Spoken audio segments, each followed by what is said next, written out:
সবাইকে ওয়েলকাম জানাচ্ছি আরও একটি গুরুত্বপূর্ণ ক্লাসে। আজকে আমাদের ক্লাসের টপিক হচ্ছে ন্যারেশন। তো ন্যারেশন খুবই গুরুত্বপূর্ণ একটা টপিক। ভর্তি পরীক্ষায় প্রতি বছরই ন্যারেশন থেকে কোনো না কোনো প্রশ্ন এসে থাকে। তো ন্যারেশন আমরা সে ছোটোবেলা থেকে শিখে এসেছি, ইভেন এইচএসসি লেভেলেও ন্যারেশন ছিল, তো ন্যারেশন ভার্সিটি অ্যাডমিশন লেভেলেও থাকবে। তো চলো ন্যারেশনটা আবার একটু আলোচনা করা যাক। তো ন্যারেশনের প্রথম কথা হচ্ছে ডিরেক্ট ন্যারেশন আর ইনডিরেক্ট ন্যারেশন কি, এটা আমাদেরকে বুঝতে হবে। ডিরেক্ট ন্যারেশন হচ্ছে বক্তা যেটা বলবে সরাসরি সেই কথাটা তুলে ধরা, সেটা হচ্ছে ডিরেক্ট ন্যারেশন। যেমন হি সেড আই অ্যাম ইল, সে বলল আমি অসুস্থ, এটাকে আমি সে যা বললো সেটাই আমরা তুলে ধরলাম ইনভার্টেড কমা বা কোটেশন মার্কের ভিতরে। আচ্ছা, ইনডিরেক্ট ন্যারেশন হচ্ছে সে যা বললো তার কথাটাকে ঘুরিয়ে আমরা বললাম, সেটা হচ্ছে indirect narration. He said that he was ill, সে বলল সে অসুস্থ। সরাসরি সে তার মুখ দিয়ে কী বলেছে না বলে এটাকে সে যেটা বললো সেটাকেই ওভাবে আমরা প্রেজেন্ট করলাম। আচ্ছা, এরপর আমাদেরকে যেটা জানতে হবে সেটা হচ্ছে রিপোর্টেড স্পিচ। বক্তার উক্তি বা কথাকে রিপোর্টেড স্পিচ বলে। বক্তা যা বলছে সেটাকে রিপোর্টেড স্পিচ বলে। আচ্ছা, এরপর রিপোর্টিং ভাব হচ্ছে রিপোর্টেড স্পিচের পূর্বে যেই ভাবটা ব্যবহৃত হয় সেটা হচ্ছে রিপোর্টিং ভাব। আচ্ছা, রিপোর্টেড স্পিচটি সর্বদা ইনভার্টেড কমার মধ্যে বসে এবং পূর্বে একটি কমা বসে। ঠিক আছে, এটুকু আমাদেরকে জাস্ট মনে রাখতে হবে, পূর্বে একটি কমা বসে। রিপোর্টেড স্পিচের প্রথম অক্ষর ক্যাপিটাল লেটারে হয়, কমার ভিতরেও কিন্তু এটা নতুন বাক্য যেহেতু সেহেতু ক্যাপিটাল লেটারে হবে। আচ্ছা, ডিরেক্ট স্পিচ থেকে ইনডিরেক্ট স্পিচ করার নিয়ম, প্রথমে আমাদেরকে পার্সনের পরিবর্তন করতে হবে, তারপর টেন্সের পরিবর্তন, তারপরে দূরত্ববাচক শব্দকে নৈকট্যবাচক শব্দে পরিবর্তন করতে হবে। পার্সনের পরিবর্তন আমরা কিভাবে করতে পারি? রিপোর্টেড স্পিচে যদি ফার্স্ট পার্সন আইভি থাকে তাহলে রিপোর্টিং ভার্বের সাবজেক্ট অনুযায়ী পরিবর্তিত হবে। You said me I am eating rice, you said to me I am eating rice. এখানে হচ্ছে কিভাবে আমরা করতে পারি, দেখো, you told me that you were eating rice, সে আমাকে বলল আমি ভাত খাচ্ছি। তার মানে কি দাঁড়াচ্ছে? সে আমাকে বলল যে সে ভাত খাচ্ছে, তো সেটাকে আমরা লিখলাম you told me that you were eating rice. আচ্ছা, এরপর রুল নাম্বার 2তে যাই। রিপোর্টেড স্পিচে যদি সেকেন্ড পার্সন থাকে তাহলে তার রিপোর্টিং ভার্বের অবজেক্টের জেন্ডার, পার্সন এবং নাম্বার অনুযায়ী পরিবর্তিত হবে। He says to me you are wise, এটাকে আমরা সেন্টেন্সের অর্থ বুঝে সেই মতো করে পার্সনের পরিবর্তন করতে হবে। He says to me that I am wise, সে আমাকে বলল আমি চালাক, এই জন্য আমরা এটাকে এভাবে পরিবর্তন করলাম, he says to me that I am wise, মানে আমি চালাক। আচ্ছা, এরপরে দেখো, বক্তার রিপোর্টেড স্পিচে যদি থার্ড পারসন থাকে তাহলে তা কখনোই পরিবর্তন হয় না। থার্ড পারসন কি? ফার্স্ট পারসন হচ্ছে আমি আমরা, সেকেন্ড পারসন তুমি তোমরা, ফার্স্ট পারসন সেকেন্ড পারসন ব্যতীত যা কিছু আছে সবই থার্ড পারসন। থার্ড পারসন থাকলে পরিবর্তিত হবে না, যা ছিল তাই থাকবে, মানে পার্সনের পরিবর্তন হবে না। আচ্ছা, এরপরে আমরা দেখব যে টেন্সের পরিবর্তনটা কিভাবে হচ্ছে।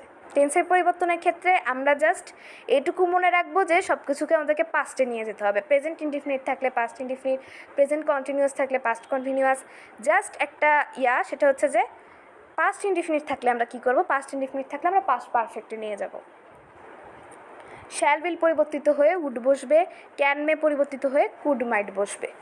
আচ্ছা, এরপরে আমরা আরেকটা বিষয় একটু খেয়াল করি যে সাবঅর্ডিনেট ক্লজটি যদি ইউনিভার্সাল ট্রুথ, সাবঅর্ডিনেট ক্লজ মানে রিপোর্টেড স্পিচ, সাবঅর্ডিনেট ক্লজ না, আসলে রিপোর্টেড স্পিচটা যদি universal truth, habitual action, scientific truth ইত্যাদি প্রকাশ করে তাহলে প্রিন্সিপাল ক্লজটি পাস্ট টেন্স হওয়া সত্ত্বেও ক্লজের ভার্ব প্রেজেন্ট ফর্মে হবে।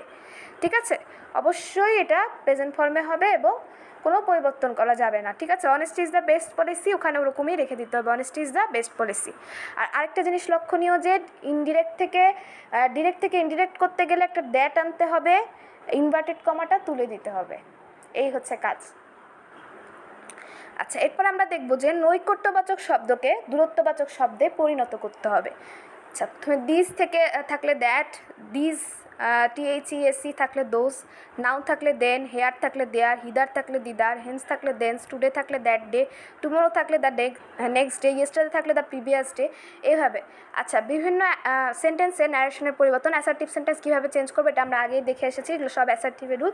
আচ্ছা, এরপর আমরা দেখব ইন্টারোগেটিভ সেন্টেন্সকে কীভাবে আমরা পরিবর্তন করব। আচ্ছা, ইন্টারোগেটিভ সেন্টেন্সে দুই রকম নিয়ম প্রযোজ্য, একটা হচ্ছে WH কোয়েশ্চেন যুক্ত হলে এক রকমের আর WH কোয়েশ্চেন যুক্ত না হলে অন্য রকমের। Suppose Hasan said to me are you happy, এখানে কোনো WH কোয়েশ্চেন আছে? নেই। তাহলে এখানে কি করতে হবে, ইফ ওয়েদার আনতে হবে, তারপরে বাদ বাকি যা আগের মতোই। আর সেইডের জায়গায় অ্যাস্ট আনতে হবে। কাউকে কিছু জিজ্ঞাসা করার সময় আমরা অ্যাস্ক করি, সে অ্যাস্কটা আনতে হবে। আচ্ছা, এরপর যদি WH ওয়ার্ড থাকে তাহলে কি করতে হবে, WH ওয়ার্ড থাকলে ইফ ওয়েদার না এনে ওই ওয়্যারটা মানে ওই WH ওয়ার্ডটাই বসবে এবং বাদ বাকি যাচ্ছিল আগের মতোই। আচ্ছা, এরপর আমরা দেখব ইম্পারেটিভ সেন্টেন্স। ইম্পারেটিভ সেন্টেন্সের ইনডিরেক্ট ন্যারেশনের রিপোর্টিং ভাবকে অর্থ অনুযায়ী টেল, অ্যাস্ক, রিকোয়েস্ট, অ্যাডভাইস, অর্ডার বা কমান্ড প্রভৃতি ভার্বে পরিবর্তন করতে হয় এবং ইম্পারেটিভ মুডের পরিবর্তে ইনডিফিনিট মুড টু ব্যবহৃত হয়। আচ্ছা, এখন আমরা দেখি he said to his son do not go to the cinema. সে তার সন্তানকে বা ছেলেকে বলল, মানে সে ছেলেকে নিষেধ করলো বা উপদেশ দিল যে সিনেমাতে যেও না। ঠিক আছে, তো এটাকে আমরা কীভাবে করতে পারি, he advised his son, advice নিয়ে আসলাম যেহেতু উপদেশ করেছে, advice his son not to go to the cinema, cinema হলে না যাওয়ার জন্য অ্যাডভাইস করেছে। এটাকে এভাবে আমরা পরিবর্তন করব। ঠিক আছে, টেন্সের ওভাবে পরিবর্তন করতে হয় না, পার্সনেরও পরিবর্তন নেই, একদম সিম্পলি টু দিয়ে বাদবাকি অংশটা তুলে দিতে হয়। ইম্পারেটিভ সেন্টেন্স ন্যারেশন করা সবচেয়ে সোজা। আচ্ছা, এরপরে দেখি Mamun requested Kamal to give him a book. Mannan said to Kamal please give me a book. Please give me a book মানে কি, আমাকে অনুরোধ করতেছে একটা বই দেওয়ার জন্য। তো এটাকে আমরা কিভাবে ইনডিরেক্ট করতে পারি, মান্নান রিকোয়েস্ট করতেছে, অনুরোধ করতেছে যে আমাকে একটা বই দাও, Kamal to give him a বুক, এভাবে আমরা ন্যারেশন করতে পারি। আচ্ছা, এরপরে দেখো সেন্টেন্সের মধ্যে লেট থাকলে তাতে প্রস্তাব বোঝালে রিপোর্টিং ভার্বটি প্রপোজ বা সাজেস্টে রূপান্তরিত হবে এবং রিপোর্টেড স্পিচে লেট না বসে শুড ব্যবহৃত হবে। লেটটা টোটালি উঠে যাবে, লেটটা উঠে যাবে। He proposed that they should go out for walk, পার্সনের পরিবর্তন হবে কিন্তু ইয়েটা উঠে যাবে, লেটটা উঠে যাবে। যদি লেটের অর্থ প্রস্তাব না বুঝি অন্য কিছু বোঝায় তাহলে লেটের স্থলে মাইট বি অ্যালাউড টু ব্যবহৃত হবে। যদি প্রস্তাব না বোঝানো হয়, যেমন আই সেড লেট হিম গো, আমি তাকে বললাম যাও, প্রস্তাব বোঝাচ্ছে না, সেজন্য এখানে মাইট বসেছে। আচ্ছা, এরপর দেখো অপটেটিভ সেন্টেন্স। যে সেন্টেন্স দ্বারা ইচ্ছা, প্রার্থনা, কামনা এগুলো বোঝায় সেগুলোকে অপটেটিভ সেন্টেন্স বলে, আমরা এটা জানি। সেন্টেন্সের অর্থ অনুসারে উইশ, প্রে, ব্লেস প্রভৃতি রিপোর্টিং ভার্ব ব্যবহার করে ইনডিরেক্ট করতে হবে। আচ্ছা, আমরা একটু খেয়াল করি। He said long live Bangladesh, he wish that Bangladesh might live long, he wished that Bangladesh might live long. আচ্ছা, এখানে বাংলাদেশ মাইট লিভ লং। আচ্ছা, এরপরে আমরা আসি যে my father said to me may you prosper, my father wished that I might prosper, এটা might আমাদেরকে নিয়ে আসতে হচ্ছে। আচ্ছা, এরপর আমরা দেখব যে এক্সক্লেমেটরি সেন্টেন্স মানে বিস্ময়সূচক বাক্যকে কীভাবে আমরা ন্যারেশন করতে পারি। Mannan shed alas I am undone, Mannan cried out, মানে যেই শব্দটা থাকবে ওই অনুযায়ী আমাদেরকে শব্দ বসাতে হবে। মান্নান ক্রাইড আউট, অ্যালাস কিন্তু বসানো যাবে না, ওইটারই একটা মানে শব্দ আমাদেরকে বসাতে হবে। Mannan cried out in sorrow that he was undone. আর টেন্সের পার্সনের ওভাবে পরিবর্তন করতে হবে। তারপরে দেখো যে যদি কোনো সুখের বিষয় হয় বা কোনো ভালো লাগার জিনিস হয় তাহলে এক্সক্লেমড উইথ জয়, আর দুঃখের বিষয় হলে ক্রাইড আউট ইন সরো এরকম দেওয়া যায়।